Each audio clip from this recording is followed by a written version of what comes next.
Let's get started.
Welcome, folks, to the MegaMets podcast, AEW Revolution 2026 edition. This event will be coming to us live from the Crypto.com arena in Los Angeles, California.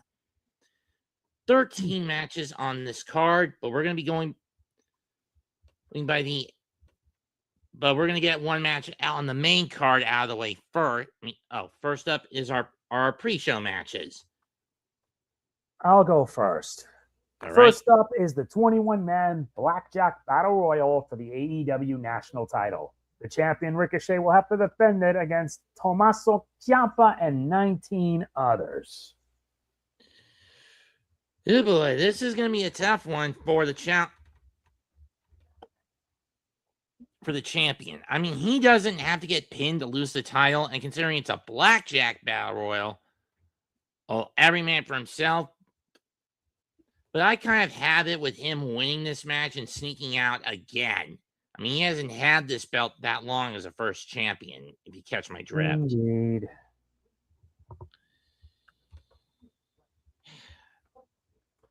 Next up, Lena challenging Willow Nightingale for the TBS Championship. This is for part one of both women being part of a doubleheader on the same tonight, this Sunday night. Why? Hello, Bill Koza. 2025. I mean, could I see Willow dropping one of her two titles? No. I mean, both of her titles this Sunday night. No. Could I see her dropping one of them? Yes, but not the TBS title. I'm taking her to retain that. Fair enough. I'll do the same. Next up is a tag match. Boom and Doom, Big Boom AJ and QT Marshall versus the Infantry, consisting of Captain Sean Dean and Carly Bravo, accompanied by Trish Adora. After this match, we switch to what's on the AEW site, okay? Yeah, because the wiki is not that reliable. Or organized. Yeah. Anyway, I don't really care for this match. I don't either. Especially when you consider the Infantry, for the most part, been wasting away in Ring of Honor because Tony Khan has no fucking clue on how to run that promotion, let alone fucking book it. He doesn't, and that's what pisses me off most of all. If he had Kerry Silken, if Joe Koff are still alive, if Kerry Silken wasn't in retirement,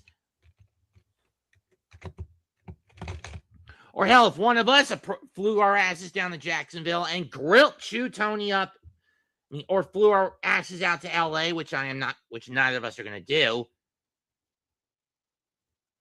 we would chew Tony up and spit his ass out on how horribly he's been running this company. I mean, giving them their own private studio now in Jacksonville to run their TV tapings. I mean, sure, I can live with that because now it mitigates the cost of having to run Collision and Ring of Honor in the same venue.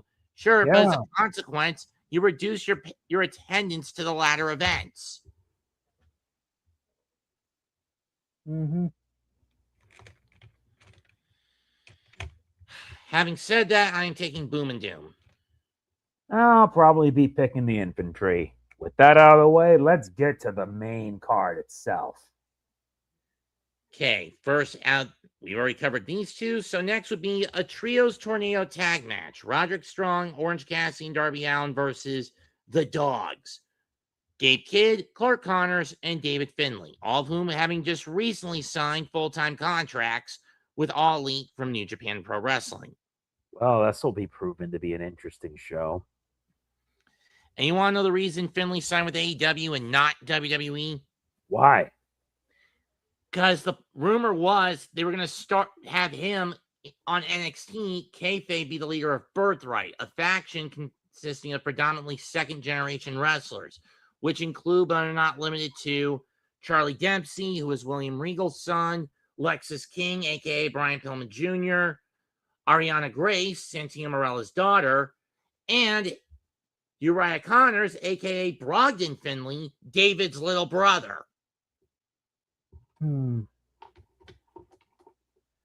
But given as the David Finlay that's in the ring now is the son of the David Finlay who's a backstage producer for the WWE.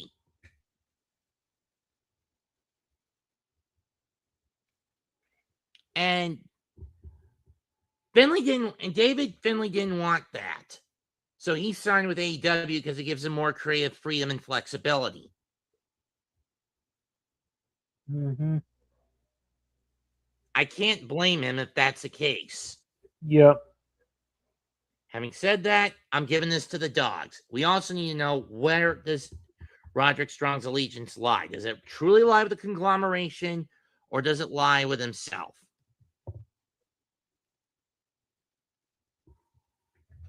Am I right? Yep.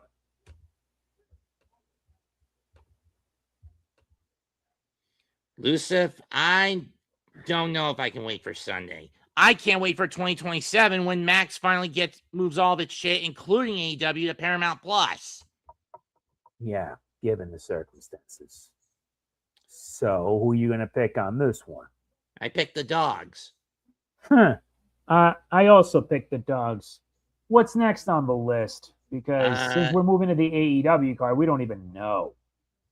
According to the site I'm on, it would be Timeless Toni Storm versus Marina Shafir. Oh, I'll handle that one. Timeless Toni Storm versus Marina Shafir with a little bit of a thing. Everyone's banned from ringside. No one is to interfere. It's 2 enter, 1 leave winning. Essentially, everyone from both the conglomeration and the Death Riders are not to appear at ringside.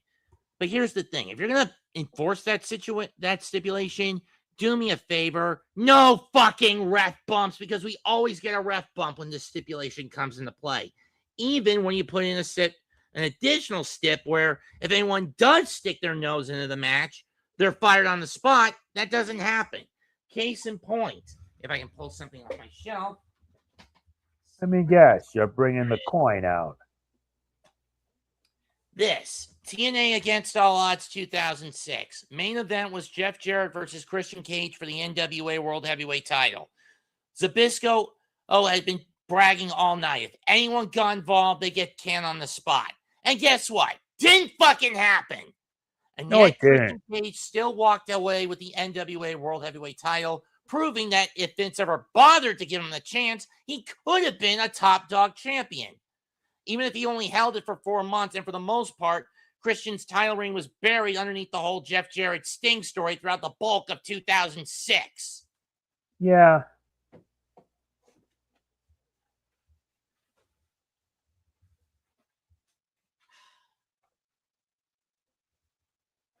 "20 years I've had to wait to get that one off my chest."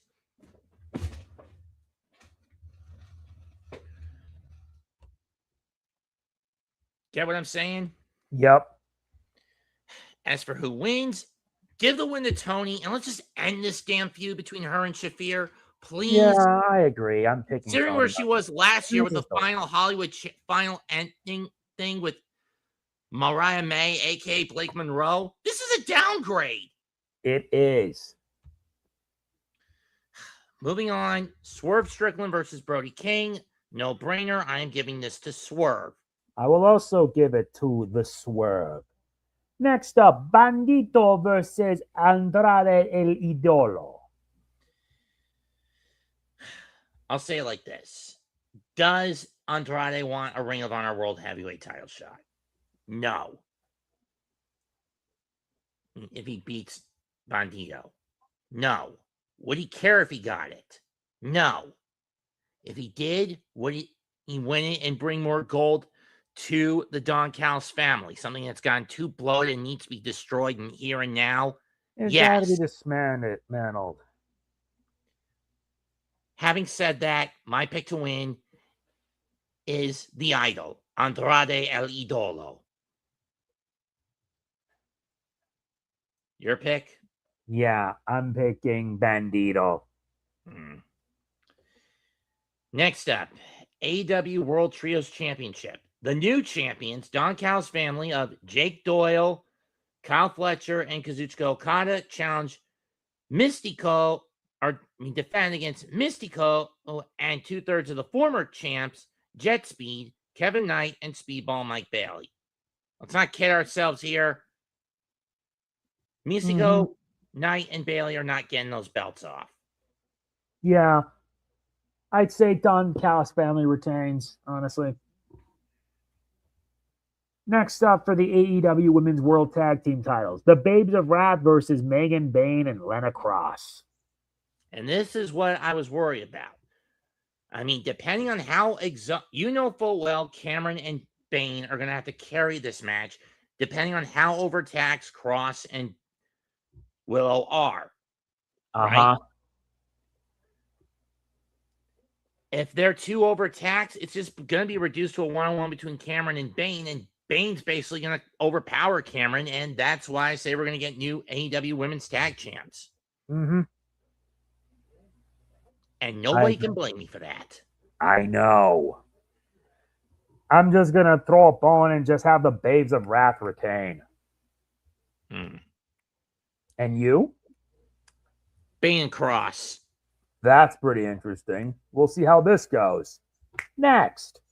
For the AEW Continental title, Jon Moxley defends against Konosuke Takeshita, the New Japan World Television Champion. Something I cannot get over that New Japan would do. Why not? Phantasmo should have just taken the tie at New Beginning. Yeah, you're right. Taking the draw. But nope, he let his pride get the better of him. It did him in.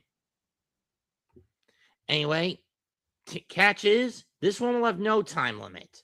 And as far as I'm concerned, in regards to kicking Takeshita out of the Don Callis family because of his recent litany of screw-ups, that have been perpetrated and basically bragged about by Okada, they got to kick him out of the DCF at Revolution. You can't keep dragging this slow burn out. And that's one of my biggest problems with Toni. He's too slow to pull certain triggers. He lets the candle burn out up to a point when by the time what you want to have done happens, excitement's gone. So I say Moxley retains, and then afterwards, Callis, Okada, or whoever come out to ridicule him afterwards. He slaps back, gets clobbered by the Don Callis family, and gets kicked out.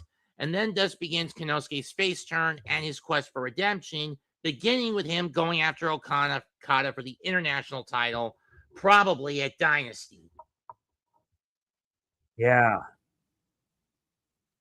And it concludes with the Death Riders versus the Don Callis family with Anarchy in the Arena when AEW for the first time heads to New York City for Double or Nothing.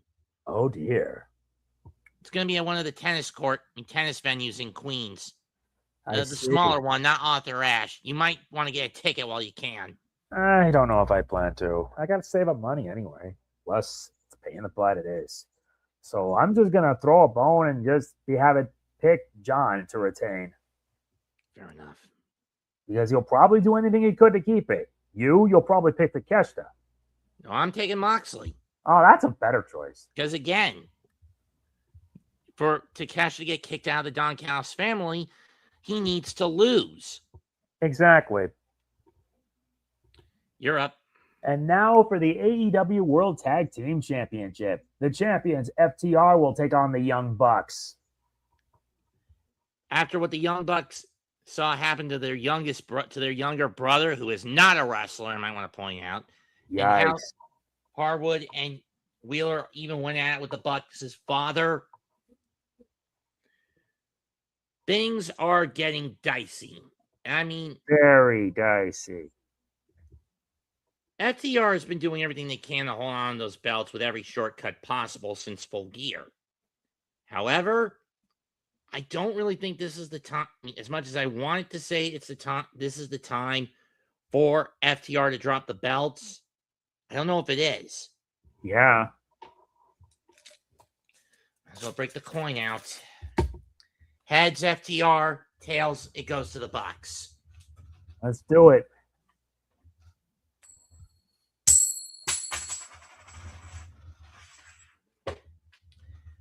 Tails. I'm gonna go with the Young Bucks. I'm probably picking FTR for this. Now reach the semi-main. And this one's a good one. AEW Women's World Title. Thekla defends against Chris Statlander. 2 out of 3 falls. Yep. I'm just going to say it now. This one's going the distance. It's going to go 3 falls. Yeah. I say Thekla will win round 1. Chris wins round 2. And then round 3, it's going to be a fierce battle until one of them wins. I say Chris takes round 1, and then Thekla takes the remaining 2. Okay, then I pick Thekla round 1, Chris round 2, Thekla round 3. No matter who wins, you get a hell of a match. True, especially when the women's division is one of the few good things about All Elite. Yep, true. And now the main event. For the AEW World Title in a Texas death match, the champion MJF will take on the challenger, Hangman Adam Page. And don't forget the additional stipulation. If Hangman loses, he can never, ever challenge for the AEW World Title again.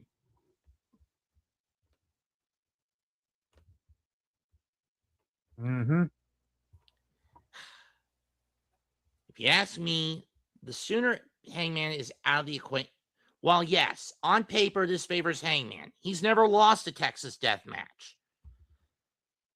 But here's the thing. MJF, this is just as much in his wheelhouse as he's more than willing to take shortcuts. And to be honest, Hangman's babyface world title runs can get kind of boring rather quickly.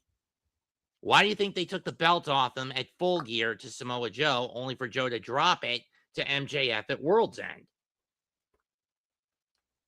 On that fact alone, I'm giving it to the man who was the devil himself, the salt of the earth. He's better than us, and we fucking know it. Maxwell Jacob Freeman is walking into Crypto.com Arena and walking out of it the AEW World Heavyweight Champion. If that's your pick, then so will be mine. And that's it for tonight's episode of the MegaMets podcast. We'll be back next week when we go back down a certain wrestling rabbit hole. And you know where we're going, partner. Yep. Back to DDT for their 29th anniversary show, Judgment in Corkin Hall. Yes, indeed. Oh boy. Better get the drugs for this one. Oh joy. We are the MegaMets podcast. Comment, like, share, and subscribe. He's Mega NG. I'm Mets2128. Goodbye and good night. Subscribe to the Hardcore and Aboriginal Sports Networks as well. Though these episodes, not related to the WWE, will be strictly on the Hardcore Sports Network. Bang. Yep. Bang. See you then. Later. Later.